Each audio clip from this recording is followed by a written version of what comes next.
Kehidupan di Kuala Lumpur pada masa itu boleh diibaratkan seperti era koboi apabila aksi polis mengejar penjenayah dan insiden tembak menjadi perkara yang biasa.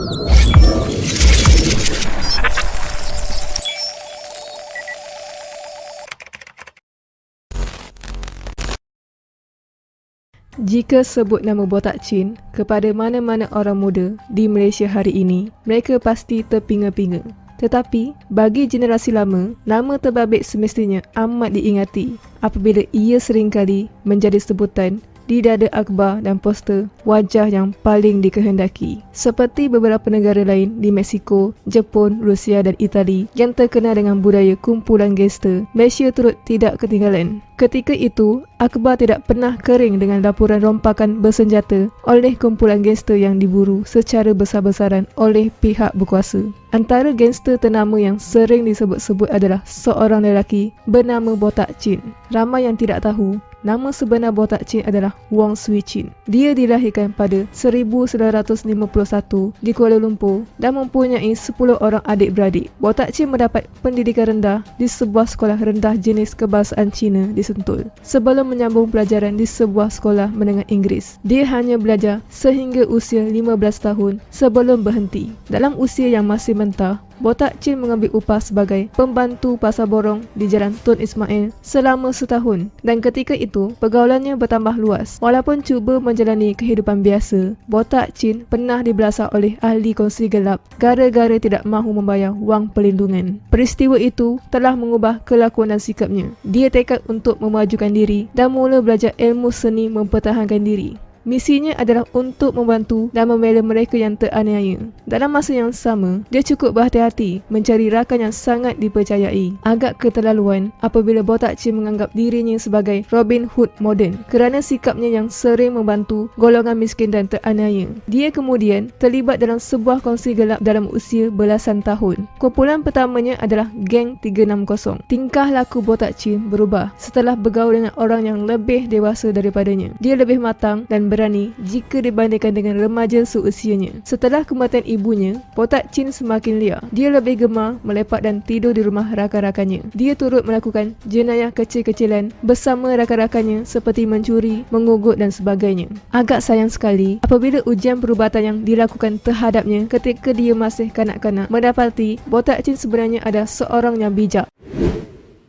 Botak Chin berasa seronok dengan aktiviti jenayah itu. Dia mula merangka untuk melakukan jenayah yang lebih besar dengan menggunakan senjata api. Pada tarikh 19 April 1969, Botak Chin melakukan rompakan bersenjata pertamanya bersama 3 rakannya. Sungguh pun Botak Chin tidak mempunyai senjata sendiri. Rompakan itu berjalan lancar kerana 2 rakannya memiliki pistol. Botak Chin kemudian berhasrat untuk menubuhkan kumpulannya sendiri. Setelah dia memperoleh senjata pertamanya iaitu pistol 22 revolver, dia tidak mahu berada di bawah orang lagi dan mahu bergerak bebas. Percubaannya itu berjaya mengumpul beberapa lagi rakan lain menyertai kumpulan baharu itu. Botak Chin juga telah meletakkan beberapa syarat dan peraturan yang mesti dipatuhi sama seperti kumpulan kongsi gelap yang lain. Tidak dibenarkan mengambil dadah dan menganiaya orang miskin. Walaupun nampak baik, dia tidak teragak-agak untuk membunuh ahlinya sendiri yang melanggar syarat dan derhaka. Botak Chin semakin aktif dan bebas melakukan jenayah. Dia melakukan 8 rompakan dalam tempoh beberapa bulan sahaja selepas penubuhan kumpulannya itu. Kekerapan kumpulan itu melakukan jenayah menyebabkan polis menyiasat kes itu dengan lebih agresif dan teliti. Maklumat yang diperoleh, polis berjaya mengenal pasti Botak Chin adalah dalangnya. Polis menunggu masa yang sesuai untuk membekas Botak Chin dan konco-konconya. Jika tidak dihalang, lebih banyak lagi jenayah berat akan dilakukan kumpulan itu dan secara tidak langsung ia akan mengganggu keselamatan awam. Kehidupan di Kuala Lumpur pada masa itu boleh diibaratkan seperti era koboi apabila aksi polis mengejar penjenayah dan insiden tembak menjadi perkara yang biasa. Biarpun begitu, Botak Chin dikatakan meraih simpati daripada segelintir masyarakat yang melihatnya sebagai Robin Hood. Ada kisah mengatakan dia memberi semua hasil rompakan kepada golongan kurang bernasib baik, termasuk cerita dia memberi wang ribuan ringgit daripada poketnya sendiri kepada seorang penjual aiskrim. Dia dikatakan agak bermoral apabila cuba mengelak daripada menjadikan orang miskin sebagai sasaran selain tidak mencederakan kanak-kanak. Segelintir mendakwa perbuatan baik hati yang ditunjukkan itu sebenarnya sebagai dorongan untuk mereka tidak memecahkan rahsianya.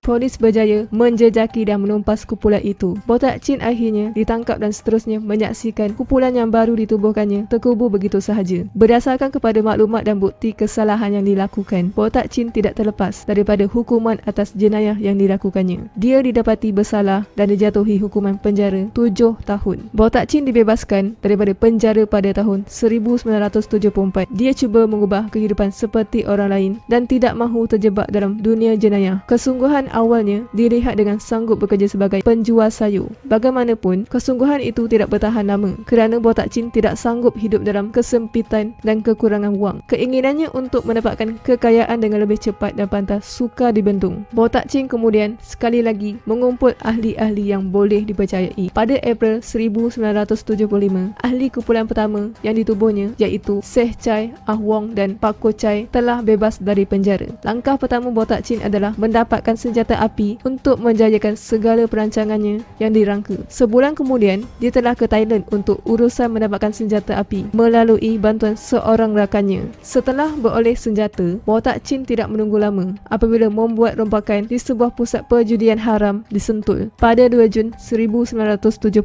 Mereka berjaya memperoleh hasil sebanyak RM5,800 Malaysia. Hasil rompakan pertama itu disimpan, diagih-agihkan atau digunakan untuk bersukaria. Botak Chin mempunyai perancangan yang lebih besar dan dia memerlukan wang untuk menjayakannya. Duit rompakan itu juga digunakan untuk membeli lebih banyak senjata api. Botak Chin sekali lagi pergi ke Thailand untuk membeli 8 senjata api. Pembelian senjata api berkenaan menjadikan penjenayah itu menambah 11 koleksi senjata selain memiliki 100 butir peluru. Sebagai langkah persediaan dalam memahirkan diri menggunakan senjata itu, Botak Chin menjadikan satu kawasan Lombong sebagai lapangan untuk berlatih. Dia menjadikan anjing-anjing liar di kawasan itu sebagai sasaran tembakannya.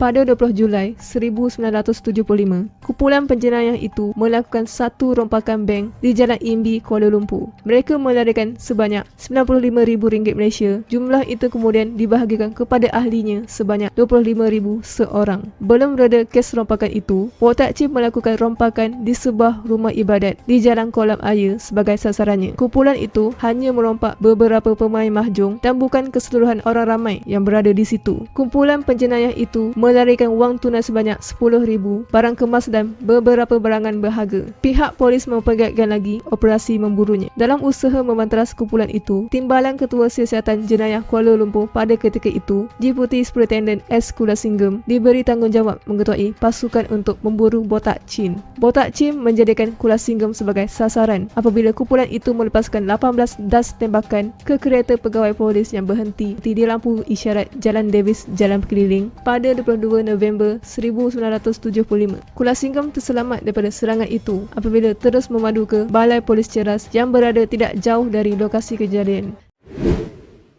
Satu skuad digelar Magnificent 12 yang diketuai Kulasinggam berdepan dengan kumpulan Botak Chin sebelum menembak mati beberapa ahlinya. Marah dengan tindakan itu, Botak Chin merancang untuk membalas dendam dengan cubaan membunuh penguat kuasa undang-undang yang terselamat dengan cedera ringan. Pemburuan Botak Chin sampai ke muncak apabila polis mengesan kumpulan itu di sebuah kilang papan di Jalan Ipoh, Kuala Lumpur. Pada malam 16 Februari 1976, polis mengepung kawasan itu sebelum kemunculan Botak Chin. Sebuah kereta Mazda yang dinaiki 3 lelaki termasuk Botak Chin yang bersenjata api dan bom tangan tiba di kilang itu. Beberapa pengikutnya berkawal di luar kilang manakala Botak Chin, Pak Ko Chai dan Ah Kiong berada di dalam pejabat. 4 pasukan menggempur masuk ke kawasan kilang menyebabkan pertempuran antara polis dan kumpulan penjenayah itu meletus. Pasukan polis telah melepaskan kira-kira 500 tembakan selain menggunakan gas pemedih mata.